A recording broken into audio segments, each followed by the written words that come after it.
these new quarterback contracts and everybody getting paid, and what does this mean for Dak, and what's that going to look like? So if you want to intro that. Well, so there's two things that are true.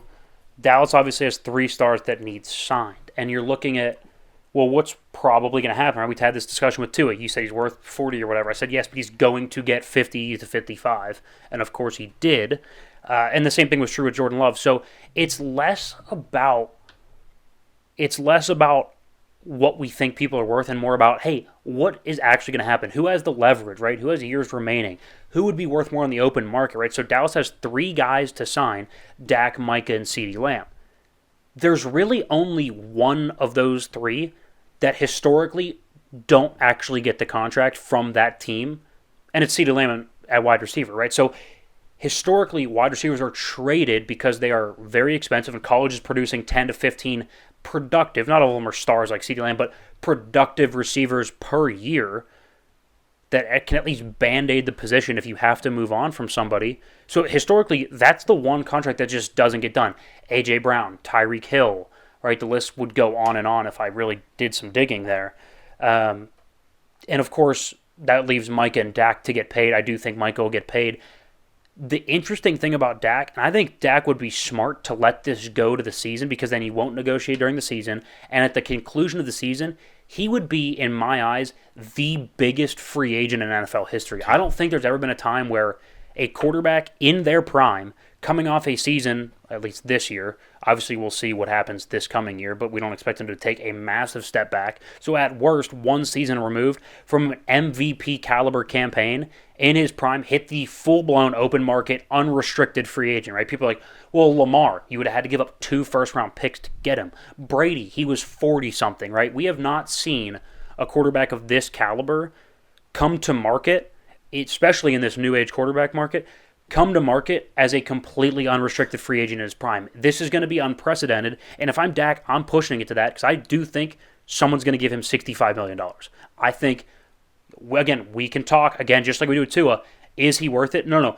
Dak is going to get, if he hits the market, now if he re-signs with Dallas, there's a chance he'll probably take a little bit of a pay cut.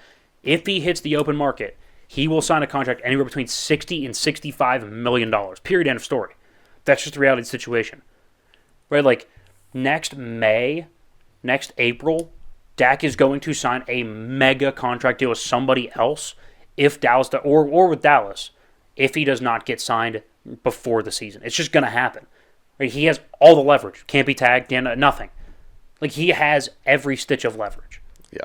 I mean, he's going to get paid. I don't think he's worth it, though. No, this also has to lead to the question, take an introspective look, Dallas. Is it Dak that's holding you back, or is it something else in the front office possibly relating to Jerry? Because there's a reason why you haven't won. And he just came off of an MVP caliber season. You still didn't win. And you still couldn't win. And it's not like it was all Dak's fault. It's when he plays bad, the entire team plays bad. I think Kean Kropp was the one who said that. We had him on the show. He talked about how when Dak looks bad, the entire team looks bad. I'm not sure if it's a problem with all of Dallas or if it's just a problem with Dak, but it's something that has to be looked into. Now, I know he'll get paid. If Tua got paid and freaking Jordan Love got paid, Dak will get paid. Dak, it wouldn't surprise me if it was $75 million, and obviously that's hyperbole, but it wouldn't surprise me just because of the way that the quarterback market is nowadays. Everybody's getting paid. Well, of course, Dak's going to. Exactly. I think there's a win-win here, too. Like, I think if you're Dallas, you can, in essence, effectively win by not overpaying Dak. Like, at some point, you have to be okay with somebody else overpaying for what you have. Like, at some point, you have to be okay with that. At some point, the Vikings were like, Kirk, you can go get overpaid by the Falcons. Go find a losing organization that's going to pay you $45 million or whatever he got, because it's not going to be here.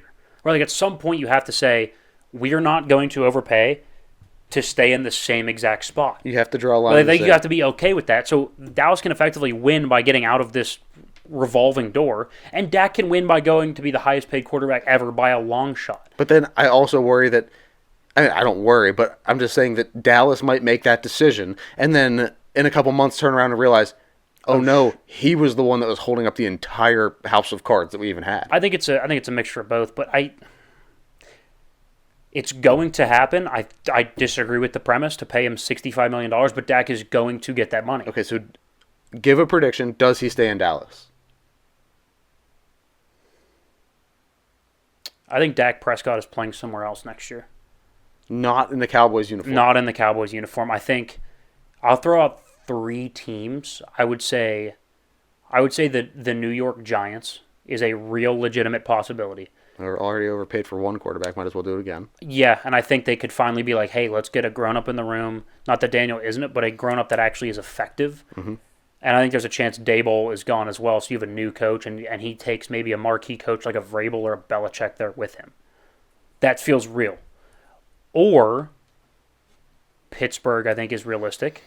What if Justin Fields and Russell Wilson both suck? That's a very likely possibility. High possibility. Yeah. You asked what team. Oh, now this is a perfect pivot to that question that I teased. Is this Tua contract more of a Jared Goff contract? What if you're Dallas and you get on the phone and say, Tua for Dak? We'll give you a couple first round picks. Tua for Dak. Just like a Stafford for Goff. I'm not saying that I think Dak is as talented as Stafford, but it's not like they've had vastly different careers. In fact, I'd argue that Dak has had a more successful career up to this point than Matt Stafford. Sustained success, but I mean, he hasn't won a Super Bowl. No, but I'm saying as Matt Stafford up until when he went to LA, when he was just in Detroit. Sure, yeah. And what if Dallas says, we'll just reboot with a slightly cheaper quarterback? The cap's going to go up, so quarterbacks are going to start making $65, $70 million. We'll have 2 at 52 or whatever. So we'll have a slight discount at quarterback, and we'll be in the exact same spot with paying somebody else less, and we'll have another first and second in the trade. That's insane. Is that crazy? So I would say watch out for Miami. And I'll throw actually one more out there, and this is from Eric Mangini threw this out there. The Rams. What if Stafford gets hurt again this year? You think they go for again? Dak? I don't think it's crazy. McVay has shown that he's clearly uninterested in coaching a bad team. Like, he won't coach a rebuild. Yeah. So what are you going to do? Would you rather have McVay walk, or would you say, we'll at least give him a chance with Dak? If that keeps McVay in the building, I would do it. Because I think with him... Given his chance with Matt Stafford didn't end up going too poorly, so... I think it's fair. It's something to keep an eye on. Either way, the Dak situation is interesting. I feel like we've been talking about the Dak contract for as long as we've had this podcast. Because it was his first contract when we first started. It was the first time he got extended. Yes. So we have been. Yes, this is the fourth. We literally year, have. This is the 4th year of the show. We're still talking about the Dak contract. Exactly. And he's going to get it. And finally, we have clarity as we know that he's going to get paid massive money. Well, we're going to see an outcome. We're going to see an outcome for sure. Okay. For sure. Let's go. We have